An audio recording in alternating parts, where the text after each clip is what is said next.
Student, आज हम लोग देखेंगे कि द आर्ट ऑफ डिबगिंग, कि डिबगिंग क्या होता है, उसको हम लोग कैसे करते हैं, what are the technique that are used in debugging.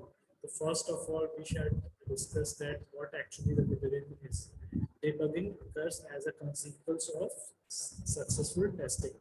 तो आपका डिबगिंग जो होती है आपकी होती है सक्सेसफुल टेस्टिंग करते हैं, उसके थ्रू आपका डिबगिंग होता है, जिसमें आप लोग बग को फाइंड आउट करते हैं. बग मींस जब एरर जो आपके डेवलपमेंट टाइम पे रह जाती हैं उनको जब आप सक्सेसफुल टेस्टिंग करते हैं तो आप उन बग्स को, डेवलपमेंट एरर्स को फाइंड आउट कर जाते हैं. It is still very much an art rather than a science. तो ये एक तरह से एक किस्म का आर्ट है rather than a science. इसको हम लोग करते समय कुछ स्ट्रेटजीज हैं जिनको हम डिस्कस करेंगे कि good debugging ability may be N इनेट human traits. तो इसमें हम लोग कुछ ह्यूमन बेसिक ह्यूमन नेचर है जिसमें कि हम लोग देखते हैं कि कुछ बेसिक चीज़ें हैं हम उसमें गलतियां कर देते हैं और हम लोग नहीं दे पाते हैं. उनको जानने के बाद हम लोग इस डिबगिंग प्रोसेस को ज़्यादा बेटर तरीके से कर सकते हैं. तो इसमें हमारा debugging process begin with the execution of a test case. जब आप कोई टेस्ट केस रन करते हैं तो एक्चुअली वहीं से कहा जाता है कि आप लोगों ने एरर टेस्ट करके ही आप डिबगिंग प्रोसेस स्टार्ट कर रहे हैं. आप अपने डेवलपमेंट कोड में, सोर्स कोड में हो सकने वाली एरर्स को ढूंढते हैं. As a human being can do an error and that's obviously developers are humans, so definitely they do some mistakes. तो वो टेस्टिंग टाइम पे टेस्ट केसेस से सामने आती है. उसी को हम बग फाइंड आउट करने के प्रोसेस को ये डिबगिंग कहते हैं. तो results are assessed and the difference between the actual and performances encountered. So there are some test cases which you know that for which input what output should be accepted. तो आप वहाँ पर अगर आप जानते हैं, जहाँ आप वेरीफाई जानते हैं कि इस आउटपुट इनपुट के करस्पॉन्डिंगली आपका सर्टेन आउटपुट आना चाहिए, ये वैल्यू आनी चाहिए. फॉर एग्जांपल अगर आपको कुछ नंबर ऐड करने को बोला जाए एक प्रोग्राम में कि एक नंबर प्राइम है या नहीं है, तो आपको मालूम है कि 39 is not a prime number. तो आप उसमें अगर इनपुट में 39 पास कराते हैं और आपको अगर मिलता है कि 39 इज अ प्राइम नंबर, तो आपको ये गलत स्टेटमेंट होगी क्योंकि 39 is divisible by 3 and 13. But if it is not prime number तो ये हो सकता है कि उसके अंदर गलती ना हो, लेकिन ये श्योरिटी नहीं है. लेकिन ये आपसे एक्सपेक्टेड रिजल्ट और एक्चुअल परफॉर्मेंस को दो इनकाउंटर कर देते हैं. तो उससे में अगर वो सेम उसके आ रहा है तो उसमें प्रॉब्लम नहीं है. अगर डिफरेंस आ रहा है तो एक्सपेक्टेड रिजल्ट में या एक्चुअल रिजल्ट में, तो हमारा इसका मतलब there is are some bugs and हम उसको फाइंड आउट करते हैं. The difference is a symptom of underlying cause that lies hidden. तो आप टेस्ट केस से केवल ये पता करते हैं कि इसमें कुछ प्रॉब्लम है, there is some error, but you don't know exactly where the error, what is the reason behind that error. तो डिबगिंग में हम लोग उस एक्चुअल रीजन को फाइंड आउट करते हैं कि जिसकी वजह से वो एरर जनरेट हुआ. तो इसको हम लोग कह सकते हैं the debugging process attempt to match symptoms with cause thereby leading to error correction. इसका मतलब टेस्टिंग से you just find out that it is not correct, there is some problem, but in debugging process we find out the actual reason behind the error and we correct it or rectify that code so that do not add any discrepancy in the actual results and the expected results.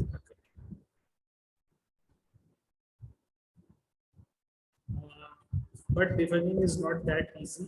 It is a very difficult task. The symptom and the cause may be geographically removed.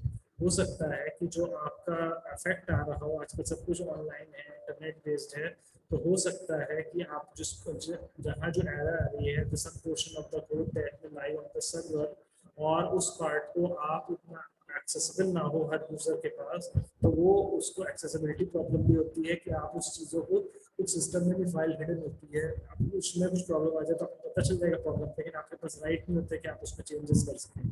तो उसमें कई जगह permission नहीं होती है, कई जगह accessibility नहीं होती है, तो this could create problem by debugging. तो the symptom may disappear when another error is corrected. तो हो सकता है कि अगर आप कोई एक एरर ठीक कर ले रहे हो तो थोड़ी देर के लिए वो प्रॉब्लम ठीक हो जाए, थोड़ी देर बाद वो फिर से क्या आ जाए, फिर से रीअपीयर हो जाए.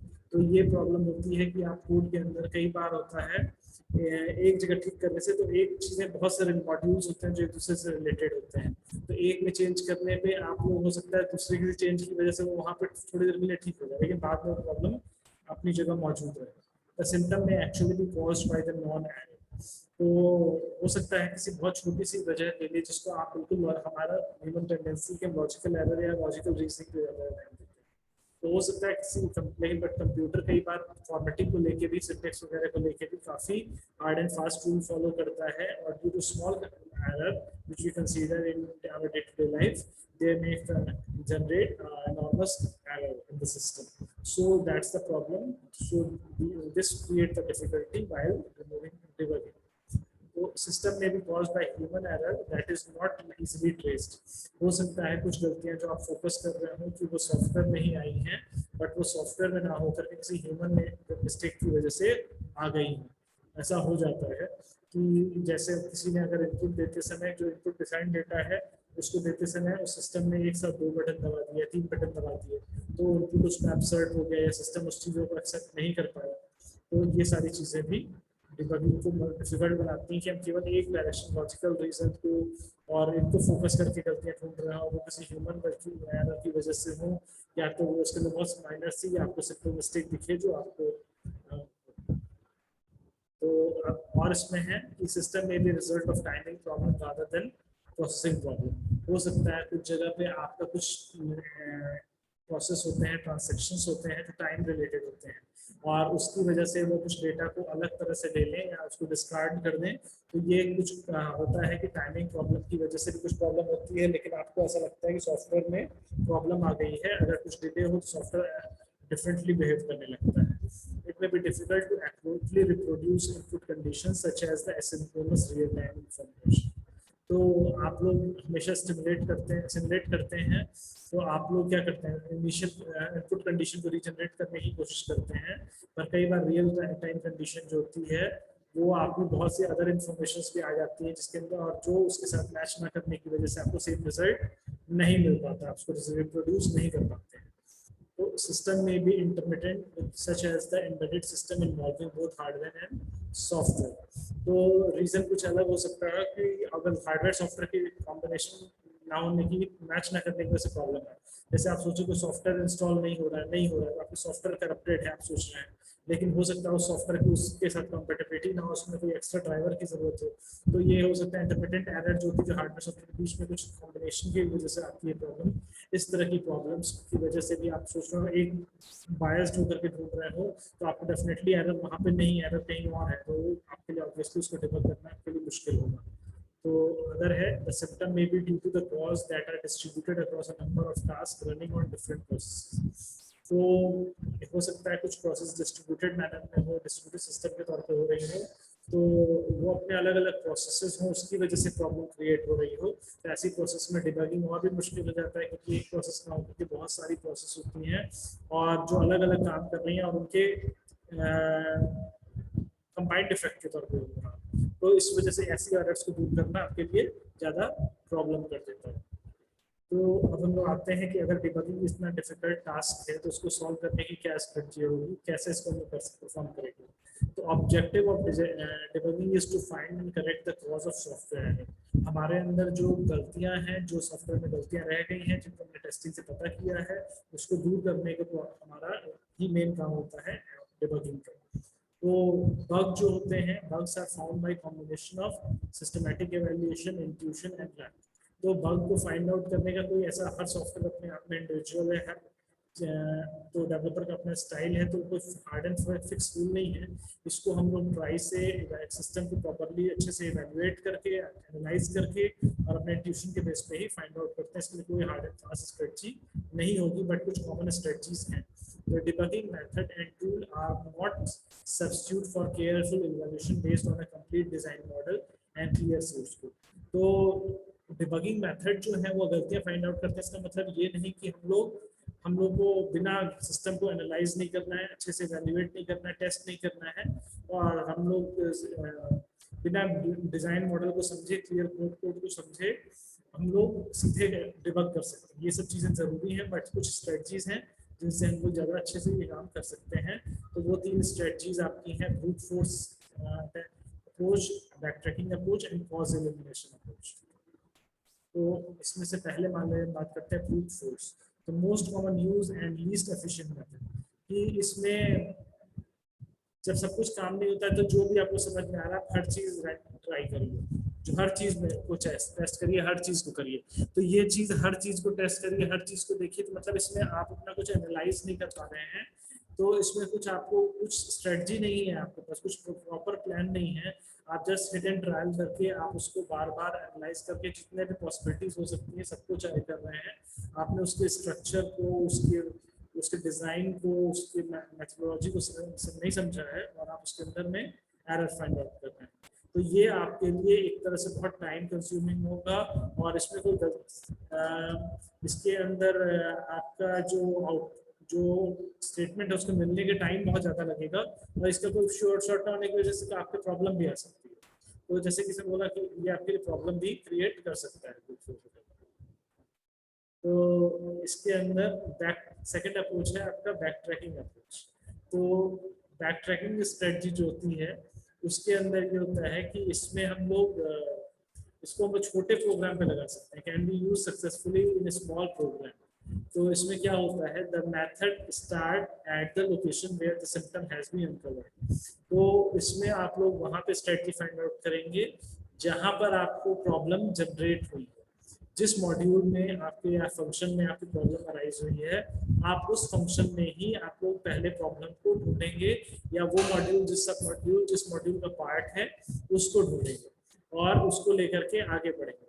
फिर क्या होगा, source code is then trace back manually until the location of cause is found. और अगर उस सेगमेंट में आपको नहीं मिल रहा है तो उस जिसका वो चाइल्ड नोड है उस नोड को आपको फाइंड आउट करेंगे कि क्या वहां पर कोई रीजन है जिसकी वजह से प्रॉब्लम क्रिएट हो रही है। और इस तरह हम लोग बैक ट्रैक करते हुए जितना पॉसिबिलिटी होगी पूरे में ट्राई करेंगे और हम लोग उसको फाइंड आउट करेंगे। In large program the number of potential backward path may become unmanageably large. तो कुछ प्रोग्राम होते हैं जो बहुत बड़े प्रोग्राम, बहुत बड़े सेगमेंट है, तो वहां पर आपका बैक ट्रैकिंग करना और पीछे जाना के ऑप्शन इतने ज़्यादा हो जाएंगे कि आप उसमें सारे ऑप्शंस को चेक करना आपके लिए बहुत ही ज़्यादा मुश्किल, डिफिकल्ट एंड टाइम कंज्यूमिंग हो जाएगा। Okay. तो अब थर्ड हमारी स्ट्रेटजी है, फर्स्ट हमारी बैक ट्रैकिंग ब्रूट फोर्स था, सेकंड बैक ट्रैकिंग था, एंड थर्ड स्ट्रेटजी होती है हमारी कॉज एलिमिनेशन। तो कॉज एलिमिनेशन स्ट्रेटजी में ये होता है कि involve the use of the induction और deduction and introduce the concept of binary partition. तो इसके अंदर हम लोग इंडक्शन और डिडक्शन करते हैं। इंडक्शन और डिडक्शन क्या होता है ये मैं आप लोगों से डिस्कस करने आ रहा हूँ।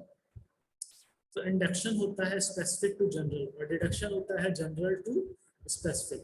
तो मान लीजिए प्रूफ दैट इंडक्शन की बात करें तो इंडक्शन होता है स्पेसिफिक से general. Prove that the specific starting value is true, then prove the general case is true. तो अगर मान लीजिए आपका एक स्पेसिफिक वैल्यू सही है तो मान के चले उस जिस जनरल केस में वो लाई कर रहा है वो भी सही होगा।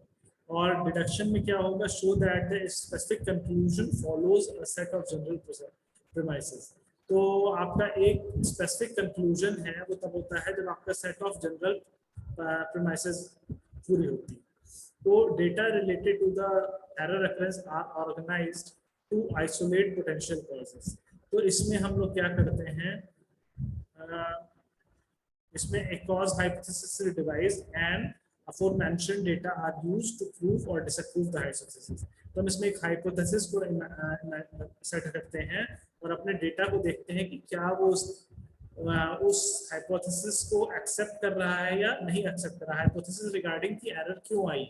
अगर हम मान के चलते हैं कि ये एरर का कॉज ये होगा, अज्यूम किया, और उसके बाद देखते हैं कि क्या हमारा जो डेटा प्रॉब्लम है उस हाइपोथेसिस के अकॉर्डिंगली वो वेरीफाई कर रहा है या वेरीफाई नहीं कर रहा है। और एक तरीका है कि हम सारे पॉसिबल को लिख लेते हैं और सारे उसके बाद जो टेस्ट केसेस होते हैं उन पर्टिकुलर कॉज को टेस्ट करने के लिए करते हैं, और जो रीजन नहीं मिलता है उसको हम लोग एलिमिनेट करते चले जाते हैं। मतलब सारे पॉसिबल केस रीजन लिख लेते हैं, हर एक के लिए टेस्ट केस लिख लेते हैं, जब टेस्ट को परफॉर्म कर देते हैं तो जिसमें की वजह से एरर लगता है नहीं आ रही है उनको एलिमिनेट करते जाते हैं, फिर फाइनल बचे हुए में से ढूंढते हैं। और एक है कि if initial state indicates that a particular cause hypothesis shows promises, data refined in an attempt to isolate the bug. तो अगर मान लीजिए किसी एक हाइपोथेसिस से आपका डेटा मैच कर रहा है, जैसे कि गाड़ी में आवाज आ रही है ठक ठक करके आ रही, तो आप सपोज गाड़ी की आवाज है, सॉफ्टवेयर में आपकी मान लीजिए कोई पैरल वाली सिंटेक्स एरर करता है, जैसे आप सी प्रोग्रामिंग करते हैं, तो आप देखते हैं सेमी कॉलन ना छूटा हो, तो उस तरह की आप सेमी कॉलन के लिए पूरे प्रोग्राम में देखते चले जाते हैं कहाँ जरूरत है। आप कभी बोलता है कर्ली मिसिंग, मान लीजिए सी प्रोग्रामिंग की बात कर रहे हो, तो आप सारे इफ एल्स कंडीशंस को, स्टेटमेंट्स को एक बार चेक करते हैं मैच को, और नहीं होने पे कई जगह पे आप एक्स्ट्रा भी लगा करके चेक करते हैं। तो इसी तरह से हम लोग इस केस एलिमिनेशन में अपने हाइपोथेसिस के अकॉर्डिंगली अलग अलग जगह पे उसको टेस्ट एंड ट्रायल करेंगे, लेकिन हम इसमें पॉसिबल केसेस को पहले सोचेंगे, नॉट ब्रूट फोर्स की तरह सबको चेक करेंगे। हम उसके पॉसिबल केसेस को सोचेंगे और उसके बाद में टेस्ट केस डिजाइन करके उसको देखेंगे, एक एक को टिक करते जाएंगे जो नहीं मिलेगा। और अगर हमको कोई हाइपोथेसिस सही लग रही है तो उसको हम ज़्यादा रिफाइन करेंगे कि हम उसमें और एग्जैक्ट तरीके से अपने बग को आइसोलेट कर सकें। तो ये आपका हो जाएगा थर्ड स्टेज। तो जब भी आपको कोई एरर रिमूव करनी हो तो हम उसको 3 क्वेश्चन हमारे दिमाग में आने चाहिए। Is the cause of the bug reproduced in another part of the program? तो क्या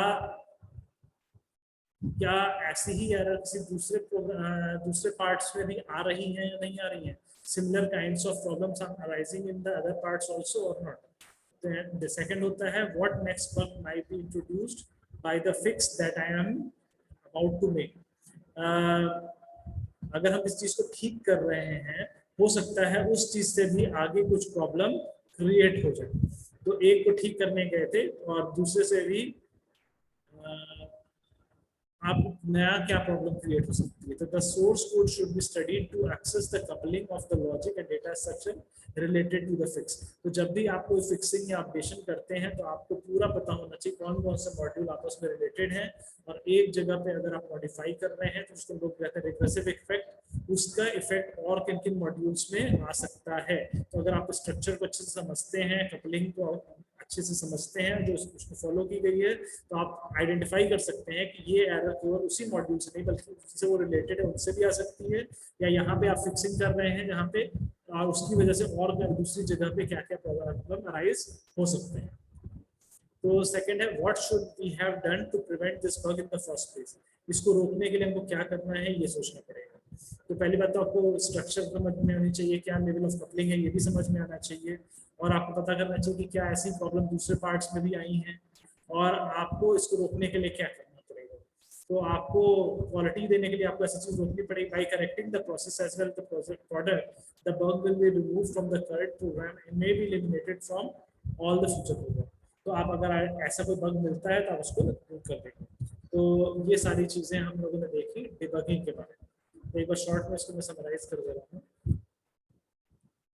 तो हमारा डिबगिंग क्या है? डिबगिंग एक प्रोसेस है जिसमें हम लोग आफ्टर टेस्टिंग करने के बाद जो एरर मिलती है उसको हम करेक्ट करते हैं। तो ये आपका हम लोग इसमें आपको जानना है, कोई हार्ड एंड फास्ट रूल तो नहीं है, पर इसके अंदर 3 स्ट्रेटजीज यूज होती हैं। कि इसके अंदर 3 स्ट्रेटजी जो आपकी होती है, ये पहली बात तो brute force, back tracking and cause of elimination. तो ब्रूट फोर्स में हम रैंडम जितने भी चीजें हैं सबको एक बार टेस्ट करते हैं, बहुत टाइम कंज्यूमिंग है और लेस एफिशिएंट है। दूसरी है बैक ट्रैकिंग, जहाँ पे प्रॉब्लम आ रही है उस मॉडल को अच्छे से एनालाइज करेंगे, वो नहीं मिलेगी तो उसका वो पेरेंट नोड है उसके पीछे उसको एनालाइज करेंगे और जितनी भी पॉसिबिलिटीज होंगी सबको चेक करेंगे। पर कभी कभी बड़े प्रोग्राम में ये टेक्निक इतनी सक्सेसफुल नहीं होती क्योंकि बहुत ज्यादा ही ऑप्शन बन जाते हैं। And third the cause elimination. Cause elimination होता है कि हम लोग जो भी उसके पॉसिबिलिटीज हो सकती हैं सबको 1 बाय 1 टेस्ट केसेस बना के टेस्ट करते हैं। अगर कोई प्रोविजन नहीं सेटिस्फाई होता है उसको हटा देते हैं और उसको चेक करते रहते हैं। और इसमें ये भी होता है कि इसके अंदर हम लोग क्या करते हैं, एक हाइपोथेसिस बनाते हैं कि क्या रीजन हो सकता है। अगर वो आपका अप्रूव करते हैं जो डेटा है उसको, हाइपोथेसिस को अप्रूव करता है तो उसको लेके आगे बढ़ते हैं, अदरवाइज उसको रिजेक्ट कर देते हैं। और अगर वो सही भी है तो उसको और हम लोग कन्फाइन करते हैं, रिफाइंड करते हैं कि हम अपने बग को आइडेंटिफाई कर सकें। और अगर हमारी कोई एरर ढूंढना है तो कोई hard and fast fix strategy नहीं है, लेकिन हम उसको करने के पहले क्या ऐसी प्रॉब्लम दूसरे प्रोग्राम सेगमेंट में आई है, क्या हम जिसको फिक्स कर रहे हैं क्या उसको फिक्स करने से कहीं और दूसरी जगह पे कुछ जो मॉड्यूल है वहाँ तो प्रॉब्लम नहीं अराइज हो रही है, और कपलिंग स्ट्रक्चर को अच्छे समझ के पता कर सकते हैं कि ये इफेक्ट कहीं और से तो नहीं आया है, एंड व्हाट शुड हम इसको कैसे रोक सकते हैं। ये सारी चीजें होंगी आपकी डिबगिंग के बारे में।